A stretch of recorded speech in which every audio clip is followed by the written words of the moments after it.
Hello student, welcome back to the channel. बच्चों, आज के टॉपिक में मैं डिस्कस करने वाला हूं प्रैक्टिकल प्रॉब्लम नंबर 31 का ट्रांजेक्शन नंबर थर्ड। दो ट्रांजेक्शन मैं आपको ऑलरेडी करा चुका हूं, 30 तक सारे प्रैक्टिकल प्रॉब्लम भी आपको मैं करा चुका हूं। तो बच्चों, हम आगे बढ़ेंगे। तो स्टार्ट करने से पहले मैं बता दूं, मैं करा रहा हूं class 11th accounts, chapter number 17 rectification of errors. T S Grewal की बुक में फॉलो कर रहा हूं, जिसका एडिशन 2023-24 का है। बच्चों, रेक्टिफिकेशन ऑफ एरर्स कि मैं ये प्लेलिस्ट ऑलरेडी मैंने बनाई हुई है, जिसके अंदर आप सारी टेंशन प्रैक्टिकल प्रॉब्लम 30 तक सब कुछ सारा कुछ देख सकते हैं, जिसमें मैंने बेसिक गाइड भी दिया हुआ है कि कुछ कंसेप्चुअल क्वेश्चंस भी कराए हुए हैं कि क्या होते हैं। प्रैक्टिकल थ्योरेटिकल बोल लो तो थ्योरेटिकल भी मैंने आपको अंडरस्टैंडिंग दी हुई है कि रेक्टिफिकेशन ऑफ एरर्स क्या होते हैं, किस तरह के होते हैं, कितने टाइप्स होते हैं, क्लासिफिकेशंस क्या है, सब कुछ आप उस प्लेलिस्ट में जाकर समझ सकते हैं। तो बच्चों, जो टेक्निक मैं फॉलो करा रहा हूं, अगर आप इस टेक्निक से करते हैं, रफ नोट में करेक्ट एंट्री रॉन्ग एंट्री बना लेते हैं, फिर आप जनरल एंट्री उसी के कंपैरिजन से बनाते हैं, तो आपको रेक्टिफिकेशन ऑफ एरर्स में तो कोई तकलीफ होने वाली नहीं है। बच्चों, मैं दावा करता हूं कि अगर आप इसी टेक्निक से, इसी मेथड से फॉलो करेंगे, अंडरस्टैंड करेंगे और आप प्रैक्टिस करेंगे, तो आप रेक्टिफिकेशन ऑफ एरर्स में चैंपियन बन सकते हैं।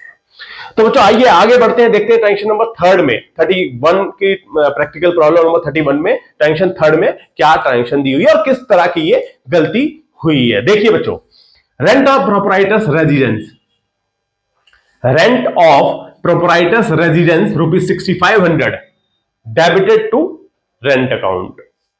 देखो, अकाउंटेंट ने गलती करी हुई है। क्या करी हुई है? जो प्रोप्राइटर्स का रेंट पे किया, कंपनी के अकाउंट से पैसा गया, उसको भी रेंट अकाउंट में डेबिट कर लिया।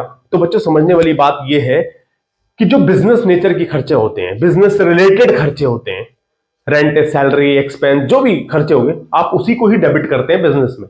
अगर प्रोप्राइटर्स ने कुछ खर्चा अपने लिए करवाया, कि देखो ये पर्सनल हो गया ना, प्रोप्राइटर्स रेजिडेंस मतलब पर्सनल खर्चा हो गया, आप उसके ड्राइंग अकाउंट में डेबिट करते हैं, ना कि रेंट अकाउंट में। तो बच्चों, यहां गलती आपको समझ में आ गई है। रेंट अकाउंट में डेबिट हो गया, होना चाहिए ड्राइंग अकाउंट में। आइए मैं आपको और सरलता से बताता हूं इस मेथड से। करेक्ट एंट्री क्या बनाएंगे अगर प्रोप्राइटर्स के लिए कोई रेंट पे किया गया है बिजनेस से?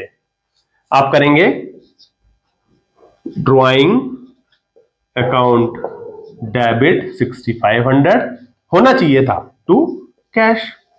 भाई, बिजनेस से कैश निकल गया 6500 रुपए, ये एंट्री होनी चाहिए थी। लेकिन अकाउंटेंट भाई साहब ने जो गलत एंट्री करी, वो करी rent account debit to cash 6500। ये गलती हो गई। देखो, कैश अपनी जगह परफेक्ट है, डेबिट गलत हुआ, वही बात कर रहा है वो, डेबिटेड टू रेंट अकाउंट। आइए रेक्टिफाइड जनरल एंट्री बना लेते हैं। इन दोनों के कंपैरिजन से बच्चों बहुत इजीली आप कनेक्ट कर सकते हैं और रेक्टिफाइड जनरल एंट्री बना सकते हैं। देखिए, सबसे पहले ड्राइंग अकाउंट डेबिट कर दो, जो कि अकाउंटेंट ने नहीं किया।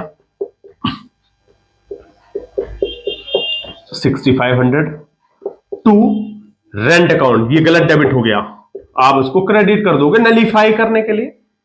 6500 आपके सामने है रेक्टिफाइड जनरल एंट्री। बताइए कितनी आसानी से रफ नोट में अगर आप करेक्ट एंट्री रॉन्ग एंट्री बना लेते हैं, तो दोनों के कंपैरिजन से बड़ी आसानी से आप रेक्टिफाइड जनरल एंट्री तक पहुंच जाएंगे। Drawing account debit to rent account. तो बच्चों, मैं उम्मीद ये करता हूं कि आपको ये प्रॉब्लम नंबर 31 का ट्रांजेक्शन नंबर थर्ड अच्छे समझ में आया होगा।